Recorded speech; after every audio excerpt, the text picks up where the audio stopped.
धीरज sir commerce classes में आपका एक बार फिर से हार्दिक स्वागत है। आज का हमारा जो टॉपिक है वह है रिटायरमेंट ऑफ पार्टनर यानी साझेदार का अवकाश ग्रहण, जिसमें हम इससे पहले क्वेश्चन नंबर 1 और 2 बना चुके हैं। अब आइए अगला सॉल्यूशन करते हैं क्वेश्चन नंबर 3, 4, 5 का। इस वक्त आपकी स्क्रीन पर question number 3 retirement of partner. Question number 1 और 2 हमने इसके फर्स्ट पार्ट में बना दिया है। अब हम सेकंड पार्ट में रिटायरमेंट का क्वेश्चन नंबर 3 बनाने चल रहे हैं। आपकी स्क्रीन पर यहाँ देखेंगे तो क्वेश्चन नंबर 3 में इस वक्त पढ़ रहा हूँ। एक्स, वाई और जेड एक फर्म में साझेदार हैं। 1 जनवरी 2016 को जेड ने फर्म से अवकाश ग्रहण किया।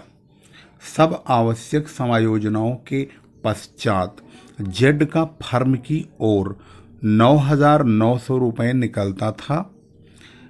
₹1900 उसे 1 जनवरी 2016 को भुगतान कर दिए गए और शेष रकम उसके ऋण खाते में अंतरित की गई, जिसका भुगतान 4 अर्धवार्षिक किस्तों में ब्याज सहित करने का निश्चय किया गया। अदत्त रकम पर 6% प्रति वर्ष ब्याज दिया जाता था। जेड का ऋण खाता पूर्ण भुगतान होने तक बनाइए। क्वेश्चन में एक्स, वाई, जेड पार्टनर हैं। 1 जनवरी 2016 यानी जनवरी 1 2016 को जेड ने फर्म से रिटायरमेंट लिया और उसी दौरान सब कुछ एडजस्टमेंट करने के बाद उनका जो कैपिटल अकाउंट का टोटल बैलेंस, जो उनको पैसा मिलना चाहिए, टोटल पेमेंट मिलना चाहिए, वो 9,900 होता है। 1,900 उसको तुरंत पेमेंट कर दिया गया, यानी कि हैंड टू हैंड पेमेंट किया गया। उसके बाद जो पेमेंट उसकी बच जाती है उसको उसके लोन अकाउंट में ट्रांसफ़र कर दिया गया। तो आइए समझते हैं कि बैलेंस का पेमेंट 4 छमाही किस्तों में भुगतान किया जाएगा, अर्थात पेमेंट कितना होगा और कितना रुपया उसको पेमेंट किया जाएगा, यह समझने की कोशिश करते हैं। आपकी स्क्रीन पर यहाँ मैं आपको दिखाता हूँ कि जो टोटल अमाउंट उनका बैलेंस है, यानी कितना अमाउंट उनका टोटल बैलेंस है, यहाँ पर लिखेंगे टोटल अमाउंट, जो कि उनका है 9,900 रुपये, यानी 9,900 रुपीज़ पेड जो है। इसमें अमाउंट पेड हुआ है 1,900 रुपये। 1,900 रुपये तुरंत भुगतान किए गए हैं, तो उसको माइनस कर दो। अब बचते हैं 8,000 रुपीज़। अब 8,000 को 4 किस्तों में हाफ ईयरली भुगतान करना है। अगर हम 8,000 को 4 किस्तों में बांटते हैं, वह भी हाफ ईयरली, तो 2,000 रुपीज़ पर 6 मंथ, यानी कि पर हाफ ईयरली में भुगतान किए जाएंगे।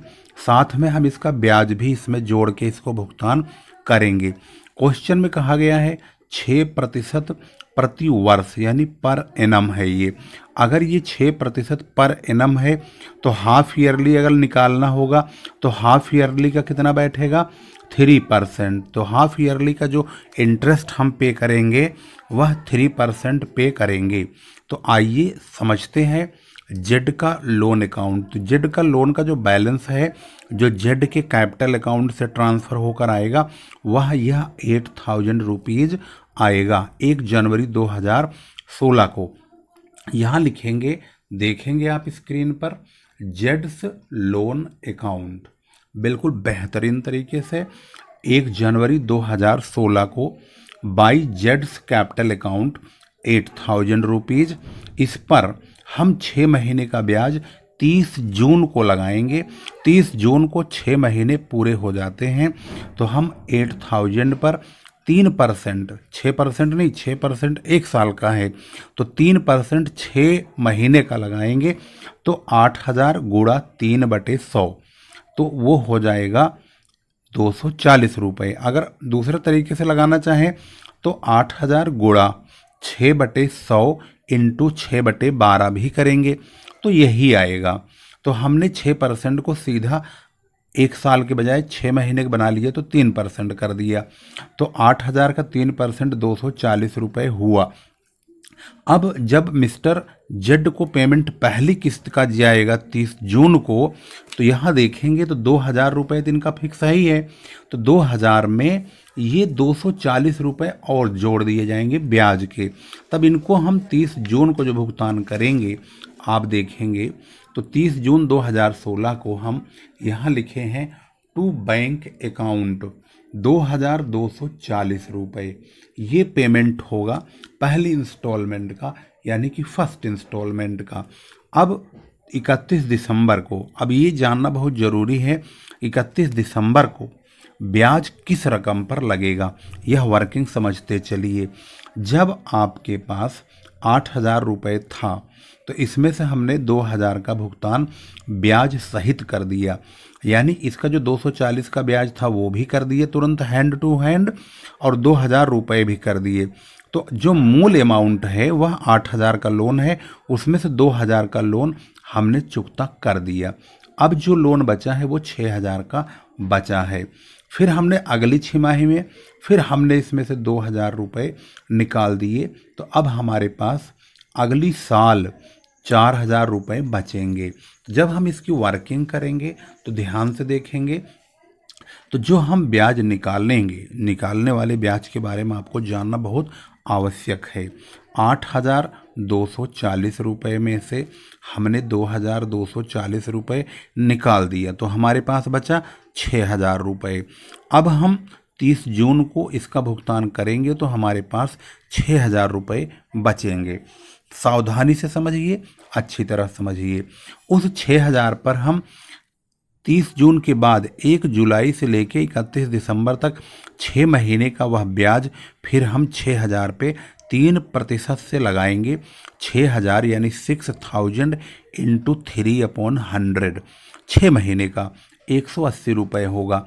फिर हम दिसंबर 31 को अगली छमाही में 2,000 रुपये तो देंगे ही देंगे, प्लस 180 रुपये का इंटरेस्ट जो ये वाला है इसमें 2,000 में जोड़ के पेमेंट कर देंगे। इस प्रकार से इन जो किस्तें जा रही हैं 2-2 हज़ार की, यहाँ 2,000 की गई तो 240 रुपये, यानी 2,000 तो इसके प्रिंसिपल लोन का जा ही रहा है मूल अमाउंट, अब प्लस 240 रुपये ब्याज के जा रहे हैं। और यहाँ पर भी 2,000 रुपये मूल तो जा ही रहा है, प्लस 180 रुपये ब्याज के भी जा रहे हैं। इस प्रकार से ब्याज भी हैंड टू हैंड ख़त्म होता जा रहा है, यानी कि ब्याज का बैलेंस नहीं है, इस पर चक्रवृद्धि ब्याज नहीं लग पाएगा, यानी ब्याज पर ब्याज नहीं लगेगा, ब्याज का तुरंत निपटारा कर दिया जा रहा है, सिर्फ मूल धन ही बच रहा है। यानी जब हम इसका टोटल करते हैं तो ये टोटल 8,420 रुपये होता है। जब हम पहला पेमेंट 2,240 का करते हैं, दूसरा 2,180 का करते हैं, तो प्रिंसिपल अमाउंट यानी मूलधन 4,000 रुपया ही बचेगा। अब इसको हम अगली साल 2017 जनवरी 1 को ब्रॉट डाउन करेंगे। वहाँ पर बाई बैलेंस BD लिखेंगे 4,000 रुपये। फिर इस 4,000 पर 6 महीने के बाद यानी 30 जून को 6 महीने पूरे हो जाएंगे, हम इस पर 3% से ब्याज काटेंगे। अगर 6% से काटना है तो 6% के लिए 6/100 यानी 6/100 तो करेंगे, इंटू आगे 6/12 भी करना पड़ेगा। इससे अच्छा है कि 3% ही काट लो 6 महीने का सीधा ही। तो इसका 3% यानी 3% काटेंगे तो 120 रुपये आएगा। जब हम इसका पेमेंट करेंगे 2,000 रुपये हमारा पेमेंट फिक्स है। अब हम उसमें 120 रुपये ब्याज का जोड़ देंगे, तो हम पहला जो यहाँ पर तीसरी छमाही का भुगतान करेंगे 2,120 रुपये का करेंगे। अब खुद सोचिए, हमारे पास 4,120 रुपये हो गए टोटल, इसमें से हमने 2,120 का पेमेंट कर दिया। अब हमारे पास 2,000 रुपये ही बचे, यानी 2,000 ही बैलेंस बचा। उस 2,000 पर 3% से ब्याज 31 दिसंबर को लगेगा, और वह लगेगा 60 रुपये का। 2,000 इंटू 3/100 तो 60 रुपये का लगेगा। अब जो पेमेंट हम करेंगे 2,000 तो मूल का करेंगे ही करेंगे, ₹60 ब्याज वाला भी कर देंगे। यहाँ पर जोड़ के दिखाना चाहो तो दिखा भी सकते हो। इस प्रकार से संपूर्ण भुगतान, उन्होंने कहा कि जब तक लोन का पेमेंट सारा ना हो जाए तब तक का खाता आप बना के दिखाइए। 2 साल का खाता 6-6 महीने के हिसाब से बनेगा, तो 2060 का पेमेंट हो गया। इस प्रकार से जब हम टोटल करेंगे तो 4180 इधर भी हो जाएगा और 4180 इधर भी हो जाएगा, और बैलेंस सीडी का चक्कर खत्म हो जाएगा और पूरा का पूरा लोन 8000 का ब्याज सहित भुगतान कर दिया जाएगा। ये था मिस्टर जेड का लोन अकाउंट। तो आपने इसको देखा कि लोन का भुगतान किस प्रकार से करते हैं। यह रिटायरमेंट का रीडर्स चॉइस का क्वेश्चन नंबर 3 था, जिसको आपने बाकायदे स्टेप बाय स्टेप देख लिया है। अब आपकी स्क्रीन पर है क्वेश्चन नंबर 4 रिटायरमेंट का। यहाँ लिखा है 31 दिसंबर 2015 को आ और बा का निम्नलिखित चिट्ठा था, यानी बैलेंस शीट है ये। ए एंड बी दो ही पार्टनर हैं, लेकिन इन्होंने बहुत सारी चीज़ों का मायाजाल फैलाया हुआ है। यानी इनके पास क्रेडिटर्स हैं 6000 के, प्रॉफिट एंड लॉस का बैलेंस भी है 18000 का, स्टाफ प्रोविडेंट फंड यानी कर्मचारी प्रोविडेंट फंड भी 1500 का है, रिजर्व फंड 18000 का है, पूंजी 30000 और 22500 दिया हुआ है। यह इनकी बैलेंस शीट का टोटल है 96,000, और इधर भी 96,000 है। जहां पर आप एसेट्स को ध्यान से देख लीजिए। डेटर्स की वैल्यू 12000 है, कैश यहाँ अलग से लिखा हुआ है, स्टॉक 15000 है, पेटेंट 6000 का, प्लांट और मशीनरी 60000 यानी 60,000, टोटल 96,000 की बैलेंस शीट यानी 96,000 की हो चुकी है। अब देखते हैं कि रिटायर कौन हुआ और किसको रिटायर किया गया। तो क्वेश्चन को ध्यान से पढ़ते हैं। आ ने 1 जनवरी 2016 को फर्म से अवकाश ग्रहण किया, यानी मिस्टर ए ने रिटायरमेंट लिया है। साझेदारी संलेख के अनुसार ख्याति का मूल्यांकन साझेदारी की समाप्ति से ठीक पहले 3 वर्षों के औसत लाभ के दुगने के आधार पर किया जाता है। यानी कि जो गुडविल की कैलकुलेशन है वह लास्ट 3 ईयर्स के प्रॉफिट को जोड़ेंगे और 3 से डिवाइड करके एवरेज निकालेंगे और फिर उसका ट्वाइस यानी दुगुना करेंगे, तब पूरे फर्म की गुडविल आएगी। 31 दिसंबर 2014 को और 31 दिसंबर 2015 को समाप्त होने वाले वर्षों का जो लाभ है 2 साल का प्रॉफिट, यह नेट प्रॉफिट 15,000 12,000 दिया हुआ है। यानी ये 15,000 12,000 जो प्रॉफिट है ये सिर्फ 2 साल का है। यहाँ इसने बोला औसत लाभ लीजिए 3 साल का। तीसरे साल का प्रॉफिट कहाँ है वह भी चेक कर लेंगे। पेटेंट का मूल्य कुछ भी नहीं था, यानी पेटेंट खत्म हो गया। प्लांट और मशीनरी 10% की दर से ह्रास लगाना है। विविध देनदारों पर 5% की दर से बैड डेट्स रिजर्व यानी प्रोविजन फॉर बैड डेट्स यानी बैड डेट्स काटना है। इस बात को मानते हुए कि उपयुक्त समायोजनाएं बहियों में कर ली गई। एक लाभानी समायोजन खाता यानी रिवैल्यूएशन अकाउंट, जिसे हम प्रॉफिट एंड लॉस एडजस्टमेंट भी कहते हैं, उसको और साझेदारों के खाते बनाइए और आके भुगतान के बाद बा का आर्थिक चिट्ठा भी बनाइए। बा प्लांट तथा स्टॉक के गिरवी रख करके आ का भुगतान करने के लिए बैंक से धन उधार लेता है। ख्याति की रकम की गणना स्पष्ट रूप से दिखाइए। तो सबसे पहले चलते हैं ख्याति की ही कैलकुलेशन करेंगे। यहाँ लिखा है 3 साल के प्रॉफिट का एवरेज लीजिए। 3 साल का प्रॉफिट यानी 15,000 और ये 12,000। 2 साल का प्रॉफिट यहाँ मिल गया और 1 साल का प्रॉफिट यहाँ बैलेंस शीट में दिया हुआ है। लाभ हानि खाता 18,000 रुपये का, यानी 3 साल का प्रॉफिट हो गया। तो हम क्या करेंगे, कैलकुलेशन ऑफ गुडविल करेंगे of the firm. Average profit 15,000 12,000 18,000 15,000 12,000 18,000 तीनों को जोड़ लेंगे, 3 से डिवाइड करेंगे तो इनका टोटल 45,000 अपॉन 3 आएगा, यानी 45,000 बटे 3 तो 15,000 आया। पूरे फर्म की गुडविल दुगुना जो एवरेज प्रॉफिट आएगा यानी औसत लाभ उसका दुगुना, तो इस 15,000 का दुगुना करेंगे तो पूरे फर्म की गुडविल 30,000 आएगी। क्योंकि इसमें मिस्टर ए रिटायर हो रहे हैं तो उनके हिस्से की गुडविल जो होगी 1/2 भाग की होगी। यानी कि इसमें रेशो नहीं दिया है सवाल में, तो दो भी पार्टनर हैं, दोनों पार्टनरों का जो अनुपात होगा वह 1/2 होगा। अगर ये 3 होते तो इक्वल पार्टनर का जो रेशो है वह 1/3 होता। तो मिस्टर ए को अपने हिस्से का जो ख्याति है वह 15,000 रुपये 1/2 भाग की मिलेगी, जिसको पूरी तरह से मिस्टर बी ही देंगे। क्यों देंगे? क्योंकि बी के साथ में सी तो इसमें है नहीं, ए और बी दो ही पार्टनर हैं, तो मिस्टर बी अपने पास से मिस्टर ए का पेमेंट चाहे जैसे मर्जी हो वैसे करेंगे, चाहे बैंक से लोन लें, चाहे अपने पास से दें, चाहे फर्म से जुगाड़ पानी करके दें, यह इनकी जिम्मेदारी है। तुरंत दें या बाद में दें, जो भी स्थिति हो वह इसमें बताई जाएगी। तो चलिए शुरू करते हैं। सबसे पहले रिवैल्यूएशन अकाउंट। जो रिवैल्यूएशन अकाउंट इसमें स्टार्टिंग में बनेगा, ध्यान से देखेंगे, जब हम यहाँ पर पढ़ रहे थे सवाल में तो कुछ रिवैल्यूएशन के पॉइंट्स हमारी आंखों के सामने आए। जैसे क्वेश्चन में कहा गया पेटेंट का मूल्य कुछ भी नहीं था, तो पीछे पेटेंट बैलेंस शीट में 6,000 के दिए गए हैं। इसका मतलब है पूरे पेटेंट 6,000 के ख़त्म हो गए। तो जब हम रिवैल्यूएशन अकाउंट बनाएंगे तो टू पेटेंट 6,000 पूरे लिख देंगे। इस बात को ध्यान दीजिए। उसके बाद उन्होंने कहा है कि यहाँ पर प्लांट और मशीन का 10% हरास लगाना है, तो प्लांट और मशीनरी भी वहाँ पर 60,000 यानी 60,000 का लिखा है, तो उसका 10% 6,000 होगा। यहाँ पर प्रोविजन फॉर बैड डेट्स के बारे में 5% बोला है, तो जो बैड डेट्स है वह 600 रुपये होगा। मैंने लिख दिया है यहाँ पर इसका नाम नहीं लिखा है, तो उसको लिख देते हैं बैड डेट्स। 600 रुपये ये हो गया।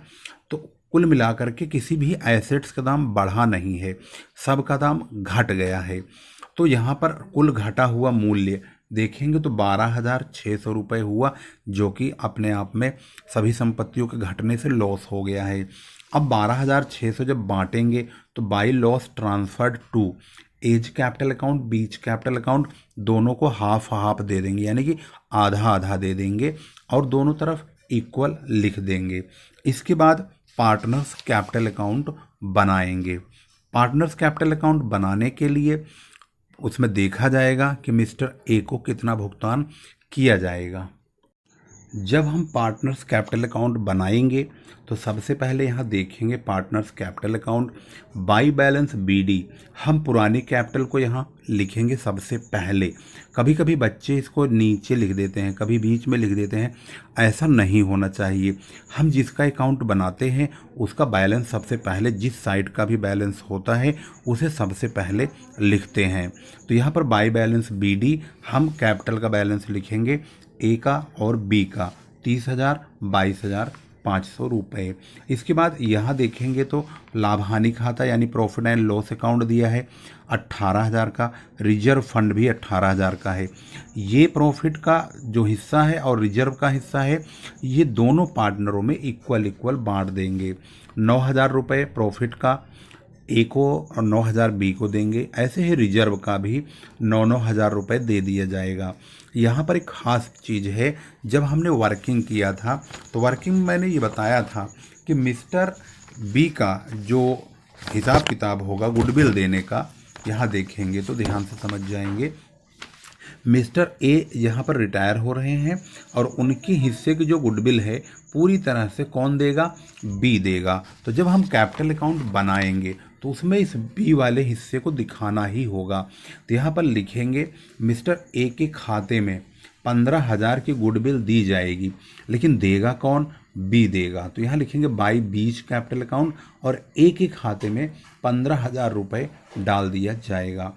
अब हम बी के खाते में से इतना रुपया डेबिट भी करेंगे ए के नाम से टू एज कैपिटल अकाउंट और यहाँ पर 15,000 रुपये लिख देंगे। तो ए के यहाँ पर क्रेडिट करते हुए दिखाएंगे और बी के खाते में से डेबिट, यानी बी अपने खाते में से गुडविल का पैसा ए को देगा। तो इसमें जो गेनिंग रेशो है, अब दो ही पार्टनर है इसमें ए और बी, तो जो गेनिंग रेशो बनता है वह बी का बनता है, क्योंकि ए के जाने के बाद सारा का सारा बिजनेस का प्रॉफिट बी को ही मिलेगा, अभी कोई नया पार्टनर है नहीं। तो अब यहाँ पर मिस्टर बी ही हिसाब किताब करेंगे, तो मिस्टर बी अपने खाते में से निकाल के एक एक खाते में क्रेडिट कर देंगे, वही उसके हिस्से की ही गुडविल। इसके अलावा इसका और कहीं भी कोई लेखा जोखा नहीं होगा। ये रिवैल्यूएशन का लॉस है 6,300 रुपये, जो कि डेबिट साइड में लिख दिया जाएगा टू रिवैल्यूएशन अकाउंट। ये क्रॉस बटता है इस तरह से, तो यहाँ पर लॉस हुआ है तो डेबिट में बटेगा। यहाँ पर मुझे एक चीज़ बताना है, यहाँ पर मतलब डबल डीलिंग हो रही है, वह आपको समझाना बहुत ज़रूरी है। यहाँ पर मिस्टर ए का बैलेंस चेक करेंगे तो 63,000 का बैलेंस मिस्टर ए का है। अब मिस्टर ए का 6,300 रुपये का लॉस घटाने के बाद मिस्टर ए के जो लोन बनते हैं वह 56,700 रुपये का होता है। 56,700 रुपये का भुगतान की जो जिम्मेदारी है वह मिस्टर बी की होगी, और इसका पेमेंट कर दिया। अब मैंने यहाँ पर एज लोन अकाउंट इसलिए लिखा है क्योंकि क्वेश्चन में ज़्यादातर पेमेंट करने के बारे में कम ही दिखाया जाता है, तो मैंने यहाँ लिखा एज लोन अकाउंट। यदि सवाल में कुछ भी नहीं बोलता है तो यहाँ पर आपको लिखना है टू एज लोन अकाउंट। यदि सवाल में ये कहा जाए कि रिमेनिंग पार्टनर यानी जो बचा हुआ साझेदार है उसने बैंक से लोन लिया है, उसके बाद इसका भुगतान कर दिया है, तब ये वाली जो लाइन है यहाँ से कट जाएगी। इसको न लिख करके हम टू बैंक अकाउंट लिखेंगे और यहाँ पर 56,700 रुपये लिख देंगे, और यही बैंक अकाउंट का जो पैसा है लायबिलिटी साइड में बैंक लोन के नाम से लिख देंगे। दोबारा सुन लीजिए, यदि सवाल में भुगतान के बारे में कोई जानकारी न दी हो तो जो रिटायर हो रहा है उसके नाम से यहाँ पर उसके लोन खाते में पैसा ट्रांसफ़र कर देंगे, जैसे मैंने यहाँ किया है। यदि ऐसा कहा जाता है कि उसका भुगतान बचा हुआ साझेदार जो है वह इंतजाम करके लोन वगैरह लेके कर देगा, तो यहाँ पर टू बैंक अकाउंट का नाम डालेंगे और उसका भुगतान कर देंगे। तो मेरा जो लिखने का मुख्य मकसद था कि यह बताना था कि आखिर ये और ये कब लिखे जाते हैं, तो इसीलिए मैंने बता दिया। इस सवाल में ये सिचुएशन लागू होगी बैंक लोन वाली, क्योंकि इस सवाल में खास महत्वपूर्ण तरीके से यहाँ बोला गया है। देखिए ध्यान से, तो कहा है कि लोन लिया जाएगा। देखो यहाँ पर लिखा बी प्लांट तथा स्टॉक को गिरवी रखकर आ का भुगतान करने के लिए बैंक से उधार लेता है। इसका मतलब यहाँ पर बैंक लोन लिया जा रहा है, तो इसलिए यह सिचुएशन जब लागू है तो हम ये वाली कंडीशन हटा देंगे, यानी ये कंडीशन नहीं लगेगी इसमें, इसको इग्नोर कर देंगे। तो आपको इसको नहीं लिखना है, सिर्फ ये लिखना है टू बैंक अकाउंट और उसका पेमेंट कर देंगे। जब बैलेंस शीट में जाएंगे तो वही चीज़ हम बैंक लोन के नाम से यही रकम लायबिलिटी साइड में लिख देंगे। अब पहुंचते हैं बैलेंस शीट में। बैलेंस शीट में जो आप देखेंगे खास चीज़ वह क्या है, देखिए यहाँ पर मैंने वही चीज़ लिख के दिखाया है और बताने की कोशिश की है। यहाँ पर जब आप बैलेंस शीट पुरानी वाली देखेंगे तो क्या बदलना चाहिए, क्रेडिटर में कुछ भी नहीं हुआ है, 6,000 के हैं, तो हमने भी 6,000 का ही लिखा है। यहाँ पर लिखा है प्रॉफिट एंड लॉस अकाउंट, इसको हम बांट चुके हैं कैपिटल अकाउंट में, इसको नहीं लिखेंगे। प्रोविडेंट फंड का कुछ भी नहीं हुआ है, ना तो बढ़ा है ना घटा है, तो स्टाफ प्रोविडेंट फंड ऐसे ही रहेगा 1,500 रुपये का। अब हमने यहाँ पर एज लोन लिखा है। यदि मिस्टर ए फर्म में भुगतान नहीं ले जाते, यानी मिस्टर बी के द्वारा बैंक से लोन ले करके मिस्टर ए का पेमेंट नहीं किया जाता, तो यहाँ पर हम एज लोन के नाम से लिखते।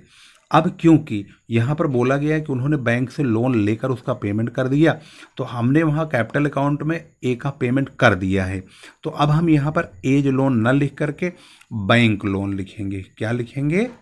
Bank loan. तो इस प्रकार से यह लॉजिक आपको समझना होगा। अब यहाँ पर ये राइट होगा और ये रॉन्ग, यानी इसको नहीं लिखना है। तो मुझे इस चीज़ को बताना बहुत ज़रूरी था क्योंकि बच्चे ज़्यादातर गड़बड़ी कर जाते हैं। अब मुझे दोनों ही चीज़ें लिख के बतानी पड़ी ताकि आपको क्लियरली समझ में आ जाए। दोबारा समझेंगे, ए का लोन कब लिखेंगे? जब पेमेंट करने के बारे में ना कहा गया हो। बैंक का लोन कब इस्तेमाल करेंगे? जब पेमेंट करने के बारे में लोन लेकर के कहा जाए, तब बैंक का लोन आएगा, अदरवाइज नहीं आएगा। तो इस सवाल में लोन लेने के बारे में कहा है, इसलिए बैंक लोन के नाम से हमने यहाँ लिख दिया है। बाकी रही बात कैपिटल की, तो कैपिटल जो बी का बैलेंस सीडी में यहाँ कैपिटल आया हुआ है उसी को ही लिखा जाएगा। बी का बैलेंस सीडी 19,200 का है। हमने बी का क्रेडिट साइड का टोटल किया हुआ है और डेबिट साइड में इन दोनों को घटा दिए तो बी का बैलेंस 19,200 आ गया है। इस प्रकार से अब बैलेंस शीट हमारी लाइबिलिटी साइड की ओर देखेंगे तो 83,400 टोटल हो चुका है। एसेट्स में पहुंचेंगे, एसेट्स में आप देखेंगे बैलेंस शीट जो बुक की है उसमें कैश में कोई लेन देन तो हुआ नहीं है, तो कैश पूरा 3,000 रुपये लिखा गया है। डेटर्स है 5% का बैड डेट्स कट गया था 600 रुपये, उसको हमने घटा के 11,400 लिखा है। इसके बाद स्टॉक में कुछ भी नहीं हुआ है तो स्टॉक ज्यों का त्यों 15,000 रुपये लिखे जाएंगे। प्लांट और मशीनरी 60,000 का है, उसमें 10% डेप्रिसिएशन कट गया 6,000 तो 54,000 का बचेगा। इनका टोटल करेंगे 83,400 आएगा। इस प्रकार से बैलेंस शीट कंप्लीट हो चुकी है। स्टेप बाय स्टेप इसका एक एक पॉइंट हमने आपको क्लियर करा दिया है। तो इस प्रकार से यह क्वेश्चन यानी क्वेश्चन नंबर 4 कंप्लीट हो चुका है। अब आपकी स्क्रीन पर है क्वेश्चन नंबर 5, जहां पर ये लिखा हुआ है कि मिस्टर PQR 3 पार्टनर हैं, 10, 9, 5 यानी कि 10, 9, 5 में इनका प्रॉफिट एंड लॉस का ओल्ड रेशो है। इस पार्टनरशिप फर्म के अंदर मिस्टर P ने 31 दिसंबर 2015 को 31 दिसंबर 2015 को रिटायर हो जाते हैं मिस्टर P। बैलेंस शीट जो दिया गया है, बैलेंस शीट पुरानी वाली थोड़ा कॉम्प्लेक्स बता रखा है, जैसे कि क्रेडिटर्स दे रखा है, पूंजी PQR की है लेकिन चालू खाते भी तीनों के दे रखे हैं, रिजर्व फंड है और इधर गुडविल भी दी हुई है 10,000 रुपये की, और कलें यानी कि प्लांट भी है 8,760 का, सन्ड्री एसेट 10,354 का, कैश 1,472 रुपये का है। नीचे अगर हम इसकी इन्फॉर्मेशन को चेक करते हैं तो कहा गया है कि साझेदारी संलेख के अनुसार ख्याति का मूल्य अवकाश ग्रहण करने से पूर्व 3 वर्षों के औसत लाभ के तिगुने के आधार पर यानी बराबर लिया गया है। पिछले 3 वर्षों का जो प्रॉफिट है यहाँ लिखा हुआ है। प्लांट के मूल्य में 1,000 रुपये की वृद्धि यानी प्लांट का मूल्य बढ़ चुका है 1,000 रुपये से, जबकि अदर एसेट्स जो सन्ड्री एसेट्स है इसके मूल्य में 615 रुपये की कमी बताई गई है। पी को दी जाने वाली रकम उसके ऋण खाते में ट्रांसफ़र कर दी गई है। तो यहाँ पर ध्यान से देखेंगे कि मिस्टर P को यहाँ पेमेंट नहीं किया है, बल्कि उसका पैसा उसके लोन अकाउंट में सीधा बोला गया ट्रांसफ़र कर दिया जाए। Profit and loss adjustment capital account, current account and Q और R का बैलेंस शीट बना के दिखाना होगा। तो सबसे पहले हमारे जो वर्किंग का हिस्सा है वह है गुडविल की कैलकुलेशन। हम ये जानने की कोशिश करेंगे कि आखिर गुडविल की कैलकुलेशन कितनी होगी और कहाँ से और कितना प्राप्त। क्वेश्चन में ये कहा गया है कि ये जो 3 साल के प्रॉफिट हैं इनको जोड़िए, जोड़ के 3 से डिवाइड करिए और फिर 3 से मल्टीप्लाई भी करिए, यानी कुल मिला के इनका जो टोटल होगा वही गुडविल होगा। तो इसकी हमने वर्किंग की है यहाँ पर, इसको ध्यान से देखिए। 3 साल का जो प्रॉफिट है इसको हमने लिखा, 3 से डिवाइड किया। जब डिवाइड किया तो टोटल पहले आया 10,855 अपॉन 3, इसको डिवाइड करने पर 3618.33 आया। मतलब कहने का कि 3,618.33 इसका एवरेज प्रॉफिट आया। फिर इन्होंने कहा कि गुडविल निकालने के लिए इस एवरेज प्रॉफिट का 3 गुना कर दो।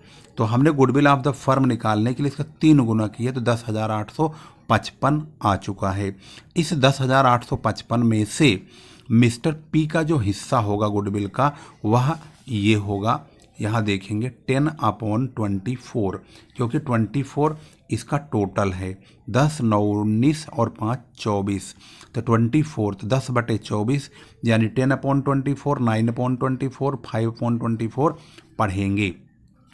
इसमें जो पी है पहला पार्टनर वह रिटायर हो रहा है, उसका हिस्सा 10/24 है, तो उसके हिस्से की जो गुडविल है वह 4523 यानी 4523 रुपये की होती है।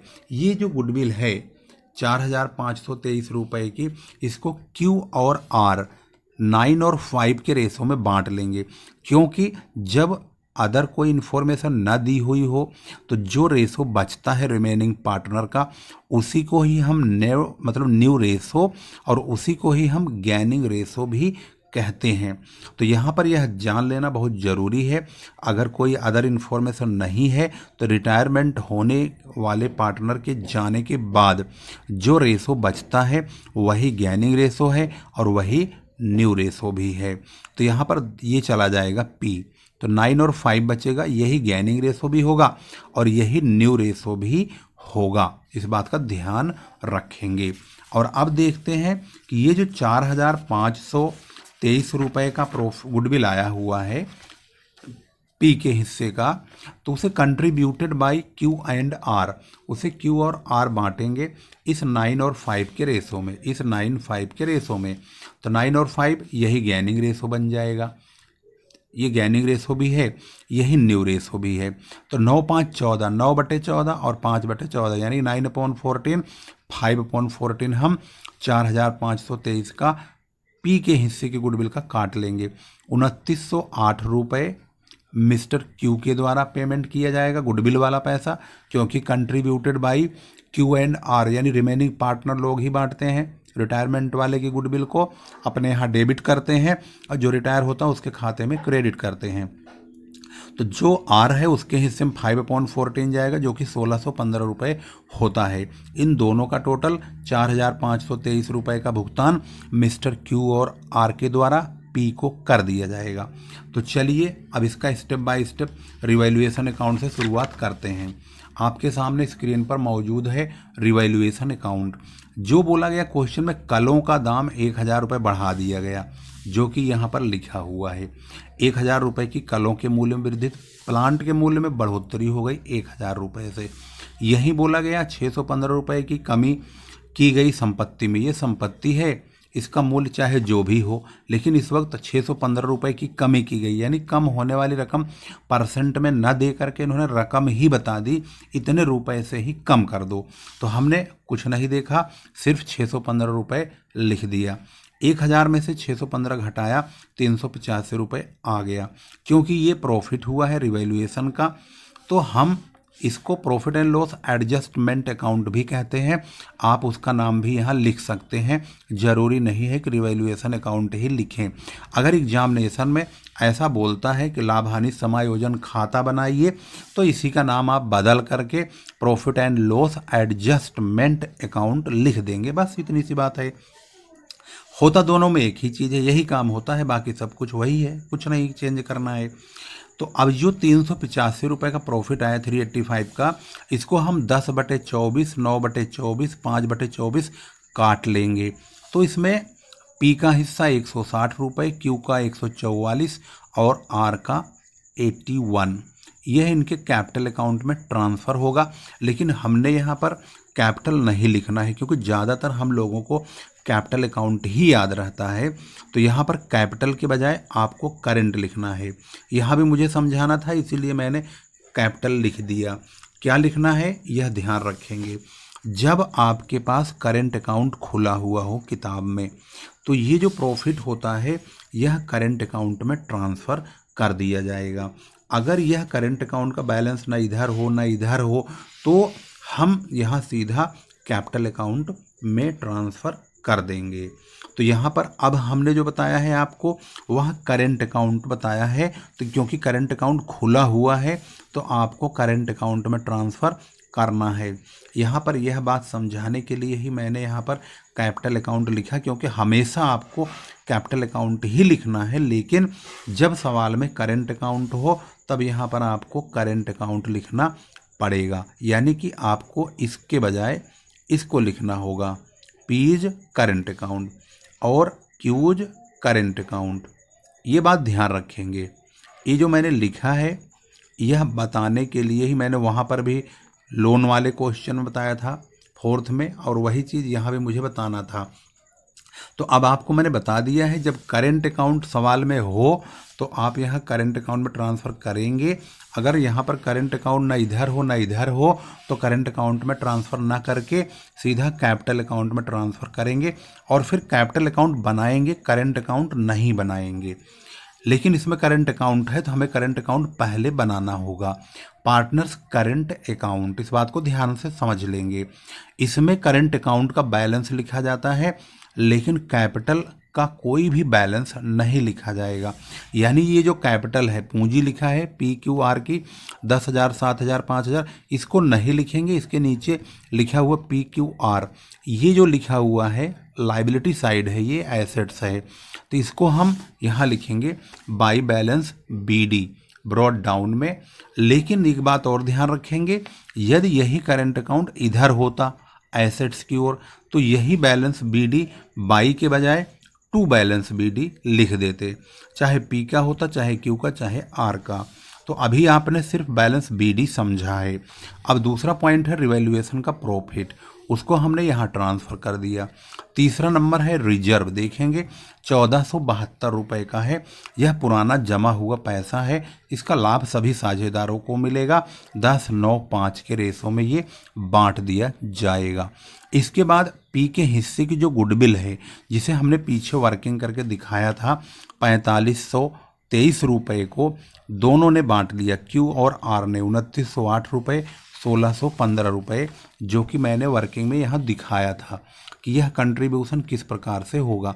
तो Q और R देंगे अपने खातों में से, तो यहाँ पर Q और R के खाते में P को देंगे, तो यहाँ पर पीज कैपिटल अकाउंट के नाम से Q और R के खाते में डेबिट हो जाएगा और P के खाते में Q और R के नाम से यहाँ पर क्रेडिट हो जाएगा। इस प्रकार से गुडविल का ट्रीटमेंट हो जाएगा। और यहाँ पर ये गुडविल पहले से जमी पड़ी है 10,000 रुपये की, तो इस 10,000 की गुडविल को ख़त्म कर देंगे, क्योंकि फर्म में गुडविल दिखाया जाना शुभ नहीं माना जाता।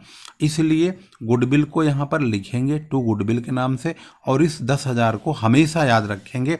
रिटायरमेंट में कभी भी यहाँ गुडविल लिखा हो तो उसे ओल्ड रेशो में राइट ऑफ कर देंगे, डेबिट साइड में पार्टनर के ओल्ड रेशो में, यानी कि 10, 9 और 5 के अनुपात में यहाँ डेबिट कर देंगे।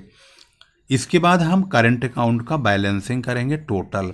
तो इसका जो P का हिसाब किताब है, क्रेडिट साइड तो ज़्यादा है लेकिन डेबिट साइड में कम है, तो मिस्टर P का जो बैलेंस है वो 2214 रुपये का बैलेंस है, यानी इनको इतना पैसा मिलना चाहिए। और लेकिन Q और R का बैलेंस उल्टा हो गया। Q और R का बैलेंस देखेंगे तो Q का बैलेंस 6,658 है, जबकि Q का क्रेडिट साइड में बैलेंस बहुत कम है, तो इसका बैलेंस CD इधर होगा 5635 रुपये, और इसका बैलेंस CD भी इधर ही होगा। अब ध्यान देंगे, यदि करंट अकाउंट का बैलेंस CD इधर होगा, यानी क्रेडिट साइड ज़्यादा होगा, डेबिट साइड कम होगा, तो ये बैलेंस CD वाली रकम लाइबिलिटी की ओर जाएगी। अगर ये वाली बैलेंस CD होगी, क्रेडिट साइड में आ रही होगी, तो इसको हम एसेट्स में लिखेंगे। तो यहाँ पर 5635 रुपये कम पड़ रहे हैं, यानी हमने 6,658 रुपये में से 327, 144, 552 को हटा दिया, निकाल दिया, तो ये रकम बच गई। ऐसे ही इसके टोटल में से हमने इन तीनों को घटा दिया तो 2440 रुपये बच गया। और जबकि यही ज़्यादा है तो यही दोनों तरफ हम लिख देंगे, इधर भी और इधर भी। इसमें ये साइड कम है और ये साइड ज़्यादा, तो हमने इसी को ही यहाँ और यहाँ लिख दिया, और इसमें से इसको घटा के बैलेंस CD यहाँ लिख दिया है। अब आपने करंट अकाउंट का बैलेंस देख लिया है। अब जब करंट अकाउंट के बाद हम पार्टनर्स कैपिटल अकाउंट बनाएंगे, तो यहाँ पर कैपिटल अकाउंट एक फ्लक्चुएशन टाइप का बना देंगे, छोटा सा इस टाइप का, ऐसे बनाएंगे। पहले पार्टनर्स कैपिटल अकाउंट बना के, क्योंकि यहाँ पर PQR में P जा रहा है तो इसका हमें लोन निकालना है, तो P का जो बैलेंस BD है वह पूंजी है 10,000 की, जबकि Q और R की 7,000 और 5,000 की है। तो जब हम Q और R की पूंजी बनाएंगे, पूंजी खाता, इसमें हम कुछ नहीं डालेंगे क्योंकि इनका लेन देन करेंट अकाउंट से चल रहा है, तो यहाँ से कुछ नहीं लिखा जाएगा, यहाँ पर कुछ लिखने की ज़रूरत नहीं है। लेकिन जो पी है वो फर्म को छोड़ के जा रहा है, तो इसका 10,000 रुपये का तो ये बैलेंस इसको मिलेगा ही मिलेगा, प्लस करेंट अकाउंट का जो बैलेंस आया था ये 2214 रुपये, यह यहाँ पर बाई करेंट अकाउंट के नाम से जुड़ जाएगा। तो अब इसका जो टोटल रकम है 12,214 रुपये इसके लोन खाते में ट्रांसफ़र कर देंगे, क्योंकि पेमेंट करने के लिए कहा ही नहीं है। जबकि क्यू और आर का लेन देन करेंट अकाउंट से चल रहा है, तो इनका बैलेंस के अलावा कुछ और नहीं लिखेंगे और इसी को ही बैलेंस शीट में लिखेंगे कैपिटल के नाम से। और इनका जो करेंट अकाउंट में लेन देन हुआ है, कम ज़्यादा हुआ है, revaluation, reserve, profit and loss, goodwill से रिलेटेड सभी चीज़ों का एडजस्टमेंट हमने करेंट में किया, कैपिटल को छेड़ा ही नहीं है, तो वही करेंट अकाउंट का बैलेंस शीट में जाएगा। ये बैलेंस प्योर पूंजी का ऐसी कैसी रहेगा, जो कि बैलेंस शीट में यहाँ जाएगा कैपिटल अकाउंट क्यू और आर का 12,000 रुपये, और मिस्टर पी का ये टोटल 12,214 रुपये इनके लोन अकाउंट के नाम से लिख दिया जाएगा। यहाँ बैंक लोन नहीं लिखेंगे, क्योंकि यहाँ पर पेमेंट करने के बारे में नहीं कहा गया है। इसके बाद यहाँ पर क्रेडिटर्स में कोई छेड़खानी नहीं हुई है, यह क्रेडिटर 4,832 के प्योरली लिखे हुए हैं। टोटल 29,046 रुपये का टोटल हो गया है। जबकि अगर हम एसेट्स की बात करें तो एसेट्स में एक एक पॉइंट ध्यान से देखिए, ये ख्याति है यानी गुडविल, गुडविल को लिखना नहीं है, क्योंकि गुडविल को हमने बैलेंस उसमें पार्टनर्स कैपिटल अकाउंट में ख़त्म कर दिया। यहाँ पर आप देखेंगे, उसको मैंने दिखा दिया था शायद आपको, ये रहा, ये 10,000 रुपये गुडविल है। अगर बैलेंस शीट में लिखी होती है तो उसको हम ओल्ड रेशो में डेबिट साइड में सभी पार्टनरों के, रिटायरमेंट वाला भी जो बचे हैं वो भी, यानी सभी पुराने पार्टनरों के खातों में हम डेबिट में डाल के गुडविल पूरी तरह ख़त्म कर देंगे, गुडविल को दिखाना नहीं है। इसके बाद यहाँ पर देखेंगे गुडविल जब नहीं आएगी तो ये कलें यानी प्लांट है 8,760 का, तो सवाल में यही नीचे लिखा हुआ है इसका दाम 1,000 रुपये बढ़ गया, तो अब 1,000 रुपये एप्रिसिएट हो गया, तो 1,000 जोड़ कर 9,760 लिख देंगे। सन्ड्री एसेट्स में यही बोल रहा है 615 रुपये की कमी हो गई, जबकि सन्ड्री एसेट्स यहाँ देखेंगे तो 10,354 लिखा है, इसमें से 615 रुपये कम कर दीजिए डेप्रिसिएशन के, तो 9,739 यानी 9,739 आएगा। और कैश में कोई लेन देन ना तो कम हुआ ना ही ज़्यादा, कोई प्रभावित नहीं हुआ कैश किसी प्रकार से, ना तो किसी ने कोई नगद दिया है ना नगद ले गया है, कैश ज्यों का त्यों है। लेकिन मैंने कहा था करेंट अकाउंट का यहाँ बैलेंस लिखा जाएगा। अगर करेंट अकाउंट का बैलेंस आपका क्रेडिट साइड में आ रहा होगा तो यानी कि यहाँ आ रहा है, इधर आएगा तो लायबिलिटी में लिखेंगे, इधर आएगा तो एसेट्स में लिखेंगे। अब ये दोनों करेंट अकाउंट के बैलेंस यहाँ पर लिखे जाएंगे और ये टोटल 8,075 रुपये होता है। अब हम दोनों तरफ का टोटल करेंगे 29,046 और 29,046, यानी कि टोटल ये भी बराबर हो गया और ये भी बराबर हो गया। इस प्रकार से क्वेश्चन नंबर 5 कंप्लीट हो गया। इसकी शुरुआत रिवैल्यूएशन अकाउंट से हुई है। रिवैल्यूएशन अकाउंट बाकायदे आप देख सकते हैं स्क्रीन पर आपके चल रहा है, मैंने एक एक पॉइंट बिल्कुल क्लियर कराया आपका। उसके बाद करेंट अकाउंट बताया गया है बेहतरीन तरीके से कंप्लीट, और इसके बाद पार्टनर्स कैपिटल अकाउंट बताया गया है। पार्टनर्स कैपिटल अकाउंट में आपको ये भी बताया गया कब ये फ्लक्चुएशन होता है, हालांकि इसका सॉल्यूशन बुक में भी ऐसे ही दिखा रखा है। फिर हमने बैलेंस शीट दिखाई है आपको। अगर किसी प्रकार की त्रुटि हो या कम समझ में आ रहा हो तो अवश्य बताइएगा। और गुडविल की कैलकुलेशन यहाँ बताई गई है जो कि बहुत महत्वपूर्ण है। ये वाला पॉइंट गुडविल की कैलकुलेशन निकाला गया, इसमें हमने पी का रिटायर होने वाले पार्टनर का हिस्सा निकाला। पहले हमने पूरे फर्म की गुडविल निकाली, फिर रिटायर वाले हिस्से निकाले, रिटायरमेंट के पार्टनर वाले हिस्से का।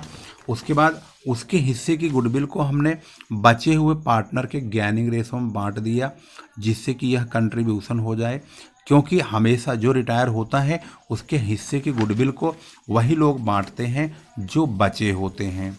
तो इस प्रकार से यह क्वेश्चन नंबर 5 कंप्लीट हुआ।